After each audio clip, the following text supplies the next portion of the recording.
Hey there, and welcome to That's Audacious, where we share entrepreneurial stories from amazing leaders to inspire and motivate you to be bold, brave, and audacious. I'm your host, Lauren Clemett, the brand navigator, here to share stories that will make you say, well, that's audacious. Hello and welcome to another edition of the That's Audacious podcast. Today we have the fabulous Rowena Preddy with us. Now, Rowena is the founder of her own bold and brave branding studio. She does amazing things to help small owners ditch the cookie cutter approach, that awful vanilla flavor that everybody seems to have if they use Canva to create their branding. I'm not going to say that, but that's what I just said. And show up as real, raw, and totally aligned with your brand. Rowena, it's so exciting to have you on the podcast. Tell us a little bit more about where you've come from and what the purpose is behind what you're doing with Preddy Creative. I've worked in graphic design since my very first job out of university. I always, like from the second I was allowed to take my fifth form art class over all the smart classes I was supposed to be taking, I fell in love with art. I loved the fact that everyone said it was a dumb subject, and I loved the magic that could happen, the thinking that happened behind the scenes, and how it could come and create something completely unexpected and completely unique. So I went on to take graphic design at university with sides of advertising and photography. And I was the first person hired out of my class, and it was freaking awful. I will honestly say that if you've watched Mad Men, I can say that working in a design agency in the early 2000s was just a slightly updated version of that. I got very disenchanted with the industry in that I didn't fit what they wanted a woman in those places to be. You know, I was supposed to be schmoozing up to all the very male, very boomer people that ran the business. I didn't wear short skirts. I didn't flirt. I had an opinion that was often way too loud. And I feel like it held me back. And I feel like I ended up with a lot of second guessing myself, a lot of self-doubt. I just thought maybe I've got into the wrong industry. I know that I love this space, but if this is what it is, ew.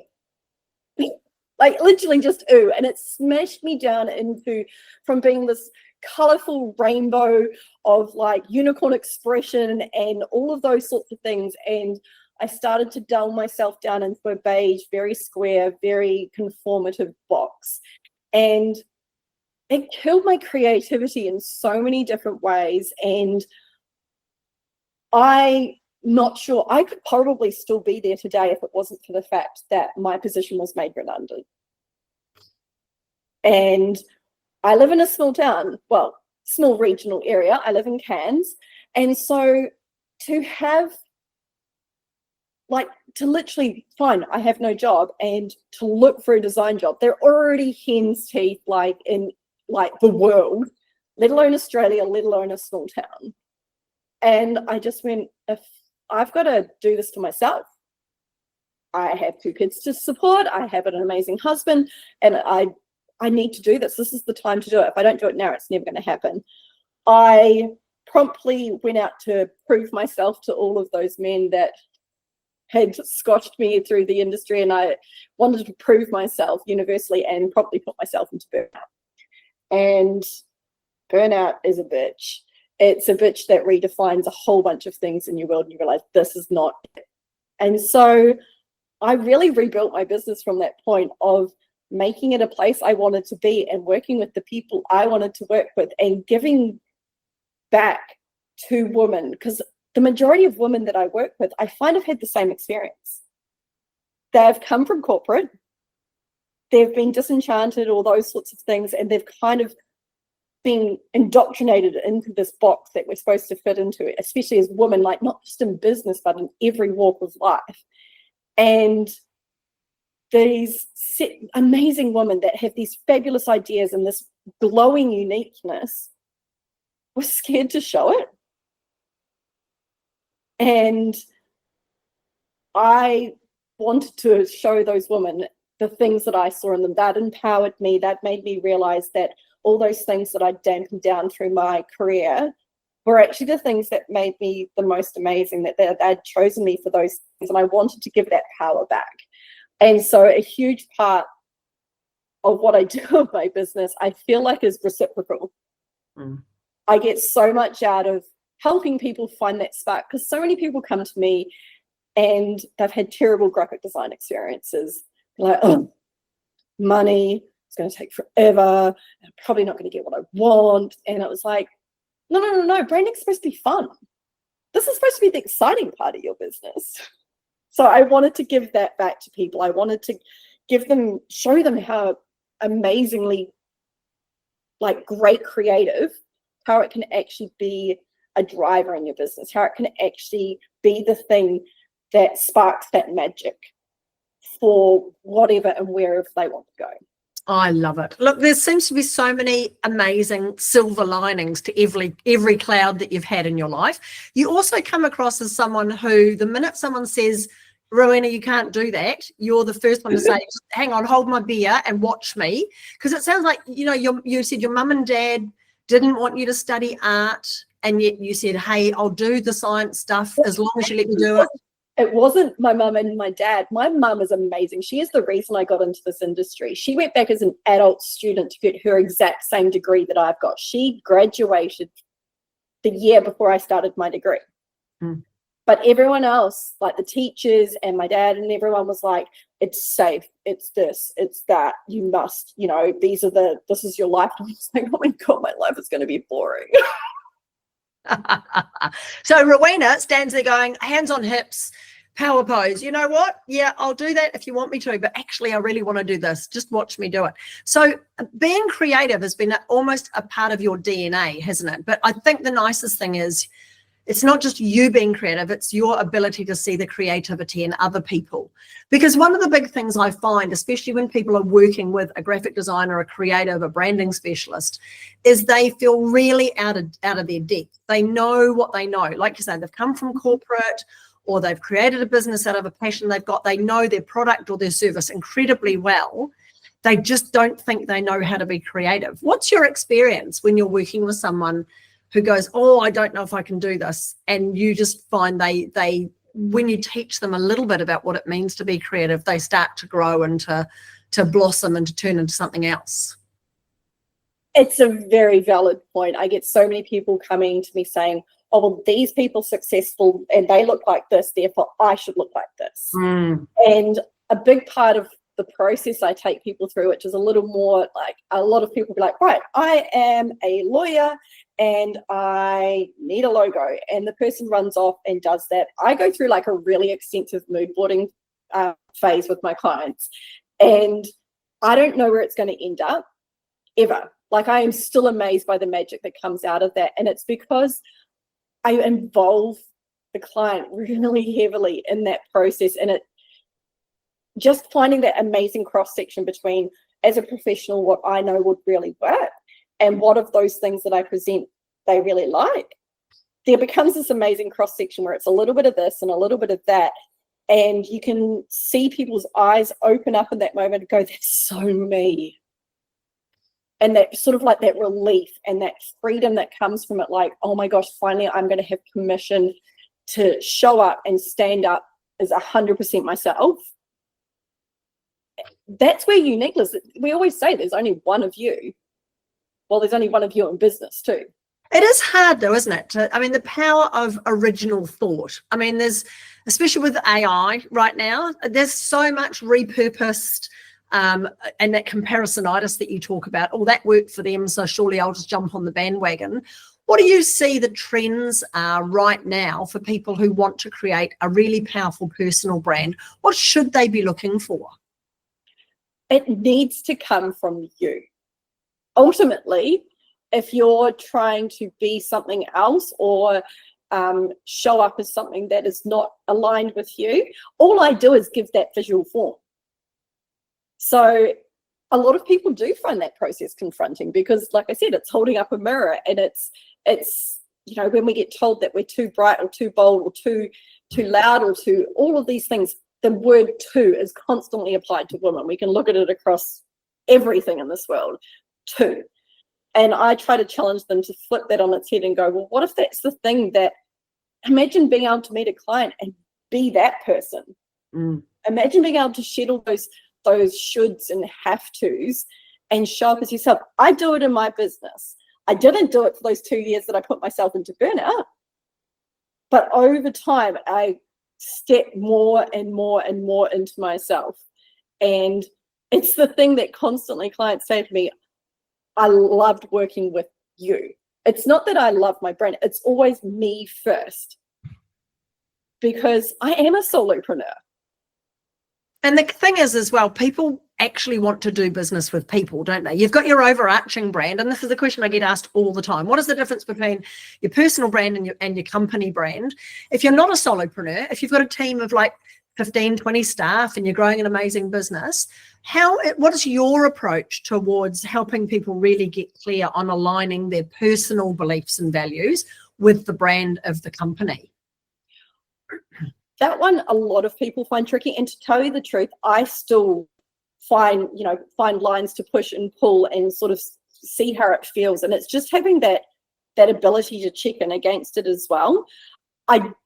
Anything in business, having them be aligned to brand values. And I know that bigger businesses and smaller businesses, we use these brand values, we put them in a document, and we usually shove them in a drawer. But I'm one of those people, and it's usually like a thick document. Yeah, something to gather dust, definitely. Yeah. Precisely. I challenge people to distill that down to some core words, but don't just use them and be like, cool, we are confident. It's like, no, but how are you giving that representation? How are you showing up as confident? For example, confident can be different things to other people. They can be quietly confident and those sorts of things. So, for example, I show up as boldly confident, right? But that's something different to everyone, and I use it as a filter. It's often when you get that ick in your stomach, it's often because it's not aligned with one of those brand values. Like, I am very honest in my business, and I will tell people when a client's not aligned or you're not ready for me and those sorts of things. But it's that level of transparency that builds trust. So I'm not saying I'm trustworthy. I am blatantly honest. It is like having a little integrity litmus test, isn't it? And you're right. If you do something and you don't feel right about it, but you keep pushing through, it's like, no, you need to stop and listen to that intuitiveness with your brand. Yeah. You are listening to the That's Audacious podcast. If you like what you're hearing and you want to hear more amazing stories from incredible people, tune into Podbean or Spotify or Apple Podcast. You'll find all of our episodes there. Now, Rowena, one of the things I wanted to talk to you about is that sassiness that comes with your brand. How far do people push it? I mean, we've seen some brands out there that really challenge the norm, and they often get haters, they get smashed, in a PR point of view, and they do go, oh, I need to play it safe. A lot of people want to do that. How far can you push it with a sassy brand, do you think, these days? I think it's as far as you're comfortable with. And I think it's something that can build over time. And like I said, it's having that level of awareness and checking in against it, so that there's always going to be haters. There's always going to be people that you're not for. But I will say that the louder and the bolder and the truer you are to yourself, the more emphatic the yes is going to be when people find you, And that sassy is different for everyone. That bold is different for everyone. That confident is different for everyone. And it's your version of sassy that's going to attract the right people. And maybe it's like, I do encourage people, be sassy, but know where your lines are. If you're, put it this way, be your professional sassy versus your two mojitos deep sassy. There's different levels of sassy, and it's just about having an awareness of where those lines are in your business. For instance, I don't show my kids much on business. Once in a while, with their permission, I will if it's a special event, but often it ties into my business and the reason why I'm in my business and things. I'm not showing them doing their homework at the table. I'm not showing them with their friends or anything like that. It's always in relation to my business. So I would say check in on the relevance meter. If you're just being sassy and crass for the sake of it, or if you're doing it because it's true to who you are, if you're doing it because it's what's attracting the right people, and it's just, again, every few months checking in and going, hey, that sassy post worked really well. Cool. How can I amplify that? How could I lean into that more, and those sorts of things, and recognizing it as it's not a forever thing. You can change it. You can adjust it. You can tweak it. It's ever growing, just like business. Yeah, I love it. Just measuring the right amount of sass, and the measurer, the KPI behind that, as you say, is how engaged was it with exactly the right people I want to align with. That's so cool. Now, Rowena, tell us a little bit about the Quickie Design Day. Now, that sounds a bit rude, but I love this. The Quickie Design Day. What is that all about? So my quickies came about because everyone in business gets told to gradually build, work. Once you sort of tap out of an area, increase your prices, work with bigger people, and honestly, it was just not me. It slowed everything down. And I've worked in advertising where I'm cranking 20 ads out a day and things like that. So when things are taking 6 months, I'm having a snooze fest and I'm completely disconnected. I ended up with a lot of design by committee, where it was the trust in my services was diluted by process and a variety of personal opinions that weren't necessarily aware of the bigger picture. And so I went, well, how can I create something that means that I get to work with these amazing women in business that are kicking ass, and I align with their visions and I love them so much, but often money is an issue, or, and I'm not sure if you've ever heard of the trifecta, I'm going to make sure I say this right. You can have it fast, good, or cheap, but you can only pick two. Yeah. I designed Quickie to be all three because I realized that the people I wanted to work with needed all three. So I really developed a system that meant that I could do things fast, like I like, but also let my client need it. And I kept quality because I was never going to put crap out into the world. And it meant that they had designs that were still going to last them 10 years in the future. And I made it a 4 doable. I'm never going to say that I'm cheap, but I will always say that I have an awareness and a knowledge, being a solopreneur myself, of where that importance lies. But Quickie, very tongue-in-cheek. My whole brand's tongue-in-cheek, in case you haven't picked that up already. It's just the right amount of sass, I think, to your brand. Well, for example, I've just put out a quiz called Is Your Brand a One-Night Stand? And it's about the relationship that you have with your brand. So it's all going to be very tongue-in-cheek, but at its core, it was an answer for me, and it was an answer for the people I wanted to work with. And the bonus is it means that I can work with brands that align with everything that I believe in a way that's aligned with who I am, and I get results fast, and I get to move on to the next colourful rainbow. Yeah, I love it. Obviously, there's a bit of ADHD going on in there as well, because it's like, next, I want to get into the next thing as well. What I love about this is you're giving us some really interesting insight into how to build a standout brand, but have that integrity to be able to deliver on the brand promises. What would be your top tips if somebody was briefing a design agency like yourself? They wanted to refresh their brand or build their personal brand. They needed a new look and feel for whatever it is they're doing, their events or their website, whatever it is. What's your top tips to help them really build credibility through their brand and to create more impact for what they're trying to do? Ooh, big questions. I would say top of the list always is consistency. It sounds like it's boring, but it's actually built to make things easier. All those people that are spending hour upon hour in Canva umming and ahhing over color and font and all those things, it's designed to make it easier. It should be an instant, quick reaction to go, is that on brand or is that not on brand? Because that's how fast you've got to engage with your clients. And when it comes to impact, I often find people coming to me and they go, oh, well, now I have to have a business card, and I have to have this, and I have to have that. And I'm like, but why? It's like my key question, but why? And I was just talking to a client today, and it was like, well, if you're looking at becoming a speaker, let's do a hot banner. And she's like, oh, but I also need one for my workshop. And I'm like, let's look at how we can combine that and how that can have an impact. And so you could be having, and it's about what's that next investment that's actually going to make a difference. What's actually going to have an impact? And she said, oh, I need to redo my brochure. And she's like, I might just get the same one printed again. And I'm like, Why would you put money into something that hasn't worked for you in the past? Let's see how we can make a difference. Just like, again, I'll need one for this place and one for this place. How can we combine it? How can we optimize it? How can we make it so that the one thing that you create and put money into really makes a difference? It really gets you that client. Like, what's the purpose of this? She's like, oh, well, I need to have more people coming in the door. Cool. Let's make that the driver for this. We want it to be so eye-catching that people are going to pick it up and get into your door.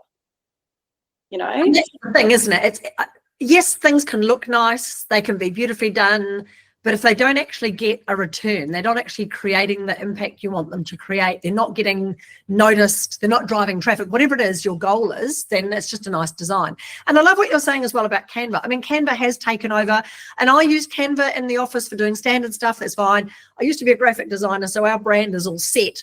But I love what you said about if you don't have the brand first, if you haven't done that foundational work, it's just distraction. It's just noise. There's so many different designs, hundreds of thousands of different designs within Canva that you'll waste your time on.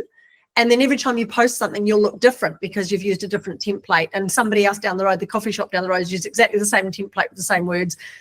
Do you know what I mean? It's frightening at the moment how those three things, quick and easy, doesn't necessarily mean quality and long-term results. Yeah. So, Rowena, take us back. The question I always ask in these podcast interviews, if you could go back in time and give yourself some advice, doesn't matter where it was or when it was or what it was about, what would that be?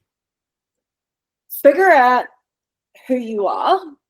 Like, take the time to figure out who you are, and then just go all in on it. Back yourself, like 1,000%. Be your bold, be your loud, be your whatever it is that you are. But the second I started embracing that, and it's one of the things that I said when I hit my 5-year in business, is I did 5 years of lessons learned. And the top one for me is personal growth equals business growth.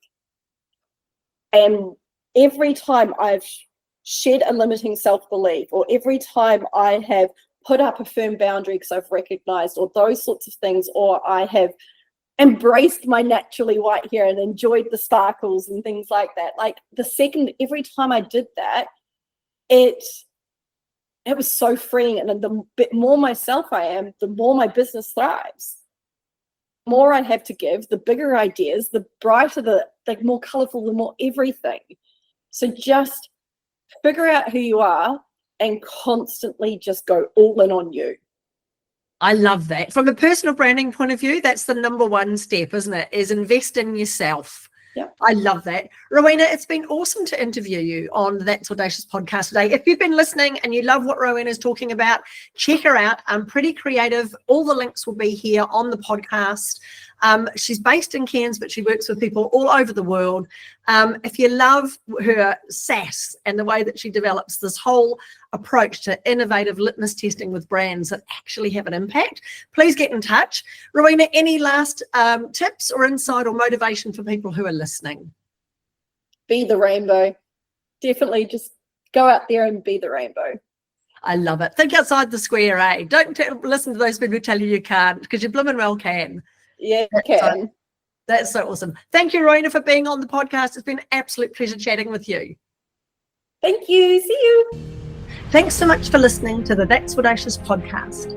Remember, there's no place for modesty in business, and you do deserve to be well known, well paid, and wanted. For more episodes, please subscribe to the podcast on your favourite channel or follow us online. The links are in the description below.